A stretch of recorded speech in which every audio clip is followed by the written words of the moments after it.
আমরা একটু কবিতাটা একটু পড়ি।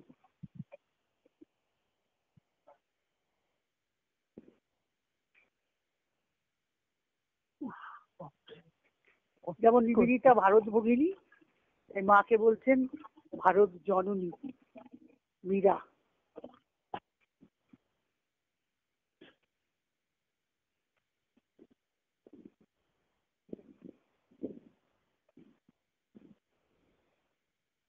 শ্রী অরবিন্দকে নিয়ে বলছেন,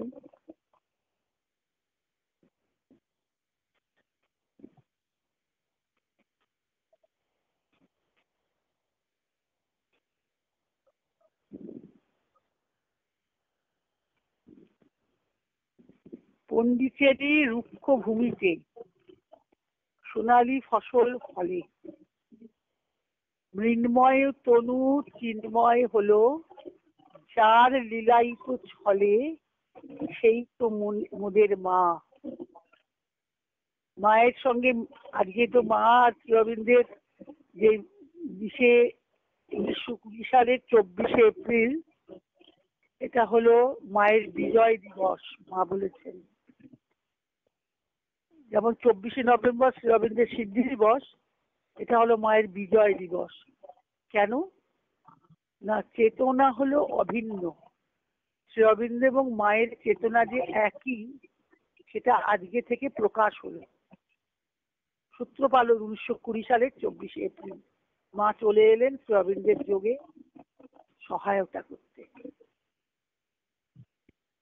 মৃন্ময় তনু চিন্ময় হলো, হয় যার লীলায়িত ছলে, সেই তো মোদের মা।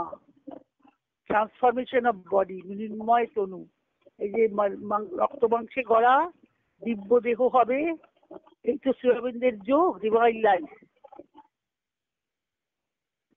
দিব্য জীবন হবে, পার্থিব জীবন দিব্য হবে। একাক্ষরা মধুক্ষরা সে নামের মধুরিমা, সে মধুর লোভে ভ্রমর ভ্রমরী আসে ওই দলে দলে, মানব গোত্র রূপান্তরিত মাতৃগোত্রে মিলে।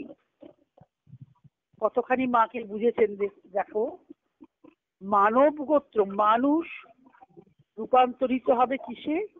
মাতৃগোত্রে মিলে।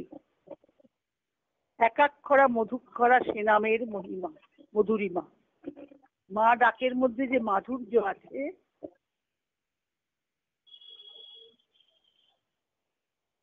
পন্ডিচেরির রুক্ষ, পন্ডিচেরি যখন গেছিলেন তখন সেটা ডাকাতের, চোর ডাকাতের অন্ধকার একটা জায়গা, মরা মৃত নগরী। রবীন্দ্র বলেছেন আমি যখন আসি তখন সেটা একটা মৃত নগরী। আর সেই পন্ডিচেরি যে আশ্রম, যে শ্রী অরবিন্দ যখন এলেন, সেটা তো অগস্ত্য ঋষির আশ্রমের ক্ষেত্র। যিনি চলে গেছিলেন দক্ষিণে, বিন্ধ্য পর্বত প্রণাম করে মাথা নিচু করেছিল, আমাদের পুরাণে আছে। মহর্ষি অগস্ত্যের আশ্রম পন্ডিচেরি স্থানটা, এটা পরে বেরিয়েছে। যাই হোক, সেইখানে যে শ্রী অরবিন্দের অবস্থানে, সেই যে একটা দিব্য ভূমির সূত্রপাত হলো। 10 সালে এসছেন, 10 বছরে শ্রী অরবিন্দের যে নীরব যোগ সাধনা, তার ফলটাতে মা বুঝেছেন। কিভাবে বুঝলেন? পন্ডিচেরির আকাশ বাতাস পরিবর্তন হয়ে গেল।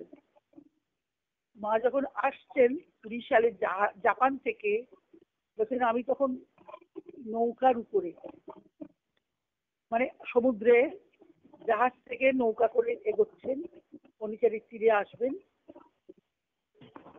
জল হয়তো সেখানে জাহাজ চলবে না, তাই নৌকা করে আসছেন।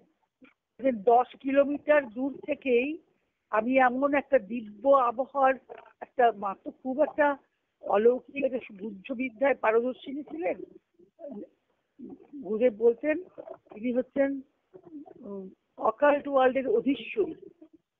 অকাল্ট ওয়ার্ল্ড মানে গুচ্ছ রহস্য বিদ্যা, মিস্টিক ওয়ার্ল্ড, তার তিনি হচ্ছেন অধীশ্বরী। মাকে বলতেন, তা বলতেন মা সেইটা বুঝছেন যে আবহাওয়াটা পরিবর্তন হচ্ছে। এতক্ষণ যেরকম ভাবে ছিল বাইরের আবহাওয়াটা, যেন পন্ডিচেরির দিব্য আবহাওয়াটা, আকাশ বাতাস আলো সব যেন পরিবর্তন হয়ে গেল। তিনি তো আগে একবার ঘুরে গেছেন পন্ডিচেরিতে, রবীন্দ্রকে দর্শন করেছেন, 1 বছর ছিলেনও। তারপর তো চলে গেলেন। 4 বছর পরে এসে তিনি আরো অনুভব করছেন, আমি বুঝতে পারছি যে এই পন্ডিচেরি পরিমণ্ডলের মধ্যে তিনি চলে আসছেন। ওরাও বলেছেন যে আশ্রমের বাইরে গেলে বাইরের পরিবেশ এমন ছিল, সেখানে গেলে মনে হতো যেন জল থেকে মাছকে তুললে যেমন হয় সেরকম। আমাদেরও কিন্তু সেরকমই হয়।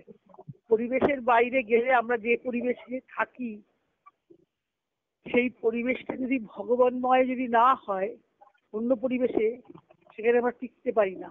আমাদের সাধারণ জীবনেও আমরা দেখেছি, এই যেখান থেকে আমাদের যেভাবে আমরা আমরা শ্রীগুরুর সমর্পণের সঙ্গে থাকি, স্পর্শে থাকি, চিন্তায় থাকি, অন্য জায়গায় গেলে সেটা কিন্তু হয় না। সেখান থেকে আমরা দূরে চলে যাই। ভিতরে থাকে ঠিকই, কিন্তু বাইরের সংস্পর্শে কিন্তু কষ্ট হয়। এটা ঘটনা।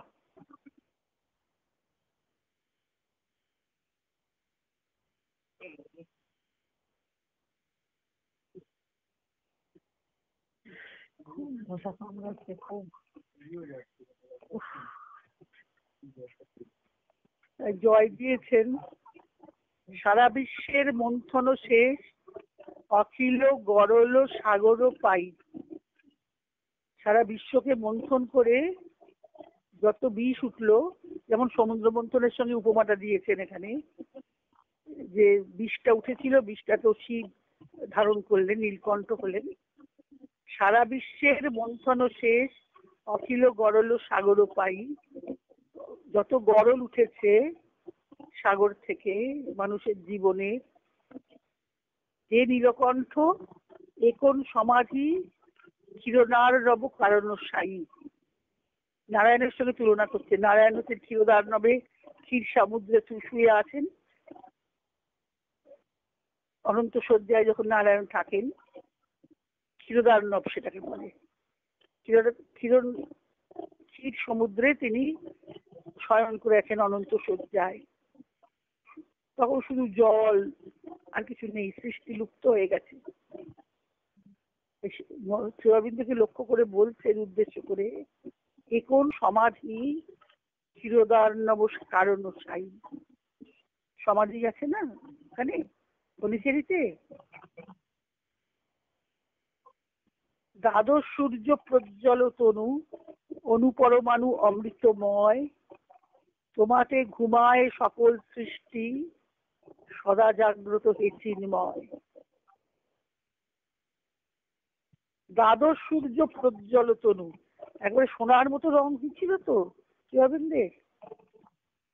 অনুপরমাণু অমৃতময়, 5 দিন পর্যন্ত শরীরে সেই প্রতি মানুষের আলো ঘিরে ছিল না, তবে তো সমাধি হয়। 5 তারিখে তার দেহান্ত, 9 তারিখে সমাধি। 5 দিন ধরে দেহ অবিকৃত ছিল, সেই সোনালি আলোয় ভরেছিল রং দেহটা।